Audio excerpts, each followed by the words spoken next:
నమస్తే ఆస్పిరెంట్స్. రీసెంట్గా group 2 journalist, group 3 journalist రెండు అప్లోడ్ చేయడం జరిగింది టీజీపీఎస్సీ. సో నేను ఇంతకుముందు ప్రీవియస్ వీడియోలో group 3 expected cut off, group 2 expected cut offs నేను వీడియో చేయడం జరిగింది. దాంట్లో గ్రూప్ 2 గురించి కట్ ఆఫ్స్ ఒక జనరల్ ఈ రేంజ్లో ఉండొచ్చు అని చెప్తే చాలామంది ఆస్పిరెంట్స్ రకరకాల కామెంట్ చేశారు. 380s ఉంటాయా, 370s ఉంటాయా, 390s ఉంటాయా అని చెప్పేసి.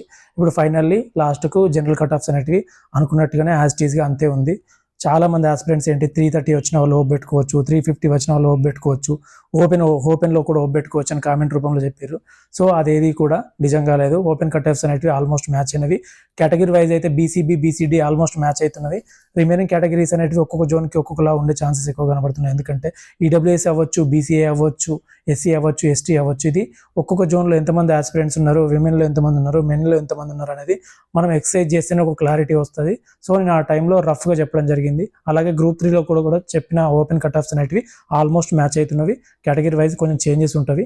సో నేను ఫైనల్గా ఈ జనరల్ లిస్ట్లో ఒకసారి క్లియర్గా అనలైజ్ చేసి జోనల్ వైజ్గా మళ్ళీ నేను ఎక్స్పెక్టెడ్ కట్ ఆఫ్స్ కేటగిరీ వైజ్గా చెప్పడానికి ట్రై చేస్తా. ఓకేనా. తర్వాత అండ్ ఇప్పుడు రాబోయే నోటిఫికేషన్స్ గురించి మనం చూసుకుంటే మనకు మే తర్వాతనే మనకు కొత్త నోటిఫికేషన్స్ వచ్చే ఛాన్సెస్ ఉన్నవి. ఈ మధ్య విలేజ్ రెవెన్యూ ఆఫీసర్స్ గురించి మనకు ఎక్కువ చర్చ నడుస్తుంది. దాంట్లో మెయిన్గా ఏంటంటే ఇవి ఉన్న వీఆర్ఓలతోటి, వీఆర్ఎల్తోటి ఫిల్ చేస్తారా, అది కొత్తగా నోటిఫికేషన్ వేస్తారా అనేది ఇంకా క్లారిటీ రాలేదు. క్లారిటీ రాకముందు దాని మీద ఎక్కువ ఎక్స్పెక్టేషన్స్ ఏం పెట్టుకోకండి. వన్స్ క్లారిటీ వచ్చిన తర్వాత దాని గురించి క్లియర్గా మనము అబ్జర్వ్ చేసి దాంట్లో సిలబస్ ఏముంది అని చెప్పేసి అకార్డింగ్ టు ద సిలబస్ కరెక్ట్గా చదివితే మనకు జాబ్ ఎటు పోదండి. అండ్ ఇంకా ఇక్కడ ఉన్న సిచ్యువేషన్స్ ఇవన్నీ చూస్తుంటే ఈ మధ్యకాలంలో మనకి ఏ నోటిఫికేషన్స్ ఉండే ఛాన్సెస్ లేవు. అలాగని ఇప్పుడు 10 మార్క్స్ 5 మార్క్స్ తోటి డిఫరెన్స్ తోటి మాకు ఇప్పుడు జాబ్ పోయే ఛాన్సెస్ ఉన్నాయని చాలామంది ఆస్పిరెంట్స్కి తెలుస్తుంది. ఎందుకంటే జర్నలిస్ట్ని బేస్ చేసుకొని పైన మనకు ఎంతమంది క్యాండిడేట్స్ ఉన్నారు, బీసీఏ అయితే బీసీఏ, బీసీబీ, బీసీడీఆర్ కేటగిరీ వైజ్ చూసుకుని మనకు క్లారిటీ వస్తుంది. సో ఇటువంటి సిచ్యువేషన్లో ప్రిపరేషన్ స్టార్ట్ చేస్తే కొత్త ఆస్పిరెంట్స్ అయితే ఇమీడియట్గా స్టార్ట్ చేయండి. ఇప్పుడు ఆల్రెడీ చాలా సంవత్సరాల నుంచి చదువుతున్న సీనియర్ మోస్ట్లో అయితే జాబ్ రాదని ఏదో ఒక క్లారిటీ వస్తుంది కదా, వాళ్ళు కూడా తొందరగా స్టార్ట్ చేయండి. ఎందుకంటే కాంపిటీషన్కి హెవీగా ఉంటుంది. ఇంకా క్వశ్చన్ పేపర్ పోన్ టఫ్ ఉండే ఛాన్సెస్ కనబడుతున్నాయి. ఒకవేళ సిలబస్ ఏమైనా చేంజ్ చేయడమా, అటువంటి సిచ్యువేషన్స్లో కూడా మళ్ళీ ఓల్డ్ ఆస్పిరెంట్స్ కూడా ఎంతో కొంత వెనుకబడిపోయే ఛాన్సెస్ ఉంటుంది. మేము ఆల్రెడీ చదివిన సిలబస్ కదా అని చెప్పేసి లైట్ తీసుకోకండి. వన్స్ నోటిఫికేషన్ వచ్చిన తర్వాత ప్రిపరేషన్ స్టార్ట్ చేస్తే అది కాంపిటీషన్కి సరిపోదు. సో ఇప్పుడు మీరు క్లియర్గా అబ్జర్వ్ చేస్తే గ్రూప్ 2లో అవ్వచ్చు, గ్రూప్ 3లో కావచ్చు, కీలో నెంబర్ ఆఫ్ చేంజెస్ వచ్చినాయి. మాస్టర్ కీ, ఫైనల్ కీ ఏదైతే ఉందో నెంబర్ ఆఫ్ చేంజెస్ పెట్టారు. దాంతో ఏంటంటే ఇంతకుముందు ప్రిలిమినరీ కీ తోటి ఒక స్కోర్ వచ్చింది, ఫైనల్ కీ తోటి చాలా మందికి స్కోర్లు చేంజ్ అయ్యాయి. దీంతో రేస్లో ఉన్న వాళ్ళందరూ పడిపోయారు.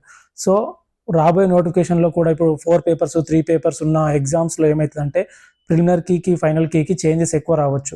మనము ఓపెన్ కట్ ఆఫ్ కంటే ఎక్కువగా ఉంటేనే ఏమైనా వేరియేషన్స్ వచ్చినా 10-20 మార్కులు డిఫరెన్స్ వచ్చినా కూడా మనకు జాబ్ వచ్చే ఛాన్సెస్ ఉంటాయి. అలాగని ఇప్పుడు మన కేటగిరీకి ఫర్ ఎగ్జాంపుల్ కట్ ఆఫ్ 370 అనుకోండి. 370 అంటే 375, 374 మనకు ప్రిలిమినరీ కీలో వస్తే ఫైనల్ కీ పెట్టేసరికి అవన్నీ చేంజెస్ వచ్చేసి మనము 360లకు పడిపోయే ఛాన్సెస్ ఉంటుంది. మళ్ళీ జాబ్ కోల్పోయే ఛాన్సెస్ ఉంటాయి. సో ఇవన్నిటిని మనం క్లియర్గా అనలైజ్ చేసుకొని మన కట్ ఆఫ్ కంటే ఎప్పుడు 15-20 మార్కులు ఎక్కువ పైకి ఉండేటట్టు చదువుకుంటే ఒకవేళ కీలో ఎటువంటి చేంజెస్ వచ్చినా కూడా మనకు ఎట్టి పరిస్థితుల్లోనూ జాబ్ పోయే ఛాన్సెస్ ఉండవు. ఇవన్నిటిని మీరు ఒకసారి అనలైజ్ చేసుకొని మీరు రాబోయే నోటిఫికేషన్స్కి ఒక ప్లాన్ ప్రకారం ప్రిపరేషన్ కొనసాగించండి. అండ్ ఇంకొకటి మెయిన్గా నేను చెప్పాల్సింది ఏంటంటే ఈ కేటగిరీ వైజ్ ఏదైతే ఉందో చాలామంది ఇప్పటికి కూడా ఫాల్స్గా కట్ ఆఫ్స్ అనేది అప్లోడ్ చేస్తున్నారు. ఇంకా 320లు 330లు అది అని చెప్తున్నారు. కొన్ని కేటగిరీస్కి రావచ్చు. అలా అని చెప్పేసి నేను రాదు అనట్లేదు. కానీ అనవసరమైన ఎక్స్పెక్టేషన్స్ పెంచుతున్నారు. అనవసరమైన ఎక్స్పెక్టేషన్స్ తోటి ఏమవుతుందంటే మీరు ప్రిపరేషన్ ఆగిపోయే ఛాన్సెస్ ఉంటుంది. సో మీరు కట్ ఆఫ్కి ఎక్కడున్నారు అనేది మీరే సెల్ఫ్గా చూసుకుంటే మీకు ఒక క్లారిటీ వస్తుంది. మీ జోన్లో మీ ర్యాంక్ ఎంత, ప్లస్ మీ కేటగిరీ వైజ్ ర్యాంక్ ఎంత, మళ్ళీ తర్వాత జెండర్ వైజ్ ర్యాంక్ ఎంత ఒక క్లారిటీ వస్తుంది. కాబట్టి దాంతో మీకే ఈజీగా అర్థమైపోతుంది. రకరకాల ఛానల్ రకరకాల కట్ ఆఫ్లు పెట్టి కన్ఫ్యూజ్ చేస్తున్నవి. సో వీటితోటి మీరు డిపెండ్ అయిపోయి మీ ప్రిపరేషన్ ఆపకండి, ప్రిపరేషన్ కొనసాగించండి. కొంచెం దగ్గరలో ఉన్నా కూడా వస్తుందో రాదో అని డౌట్ ఉన్నా కూడా మీరు ప్రిపరేషన్ కొనసాగించండి. 100% వస్తుంది అనుకున్న వాళ్ళే మీరు లైట్ తీసుకోవచ్చు. అండ్ 100% వచ్చిన వాళ్ళు కూడా ఇంకా ఫర్దర్గా గ్రూప్ 1, గ్రూప్ 2 వచ్చిన వాళ్ళు గ్రూప్ 1కి, గ్రూప్ 3 వచ్చిన వాళ్ళు గ్రూప్ 2కి ఆర్ గ్రూప్ 1కి ప్రిపేర్ అవ్వాలనుకున్న వాళ్ళు ఇప్పటి నుంచి ప్రిపరేషన్ కొనసాగించండి. ఎక్కువ మెయిన్గా కాన్సెప్ట్ ఓరియంటెడ్గా ప్రిపరేషన్ కొనసాగించండి. మనం ఇంతకుముందు లాగా టెక్స్ట్ బుక్లో ఉన్నట్టు మనకి ఇప్పుడు క్వశ్చన్స్ అనేటివి రావు. కాన్సెప్ట్ కరెక్ట్గా మనకు క్లారిటీగా ఉంటేనే మనం రాబోయే ఎగ్జామ్లో మనము ఈజీగా స్కోర్ చేయగలుగుతాము. లేకపోతే చాలా ప్రాబ్లమ్స్ వస్తాయి. మనం అనుకున్న ఆన్సర్స్ కింద మీద అయ్యే ఛాన్సెస్ ఉన్నవి. అండ్ ఇంకొకటి ఏంటంటే ఇప్పుడు ఫైనల్ కీలో కూడా కొన్ని చేంజెస్, ఫైనల్ కీలో కూడా కొన్ని ప్రాబ్లమ్స్ ఉన్నవి. కొన్ని క్వశ్చన్స్ మరీ సిల్లీగా ఆన్సర్ చేంజ్ చేసిండు. సో వీటిని కోర్టులో ఎవరైనా ఛాలెంజ్ చేస్తారో లేదో చూడాలి. మీకు ఏమైనా డౌట్స్ ఉంటే మీరు కూడా ఒకసారి టీజీపీఎస్ని అప్రోచ్ అవ్వండి. March 20 తర్వాత ఈ ఓఎంఆర్ షీట్లో ఓఎంఆర్ షీట్లు ఎవరైతే ఉన్నారో వాళ్ళకు స్కోర్లు మాకు ఇంకా ఎక్కువ వస్తున్నవి, బట్ తక్కువ వేశారు అనుకున్న వాళ్ళు అవ్వచ్చు. ఈ కీలో ఏమైనా ఆబ్జెక్షన్స్ ఉంటాయి, కీలో మాక్సిమం ఫైనల్కి పెట్టేసారు కాబట్టి అవన్నీ యాక్సెప్ట్ చేయరు, వెళ్తే కోర్టుకి వెళ్ళాలి అంతే. బట్ ఈ ఓఎంఆర్ షీట్లో మార్క్స్ వేరియేషన్ వచ్చిన వాళ్ళు March 20 తర్వాత యాక్సెప్ట్ చేస్తున్నారంట. వీలైతే ఒకసారి వెళ్ళి టీజీపీఎస్సీని కన్సల్ట్ చేయండి, ఏదో ఒక క్లారిటీ వస్తుంది. ఈ వీడియో నచ్చినట్లయితే లైక్ చేయండి, షేర్ చేయండి, సబ్స్క్రైబ్ చేయండి, కామెంట్ చేయండి.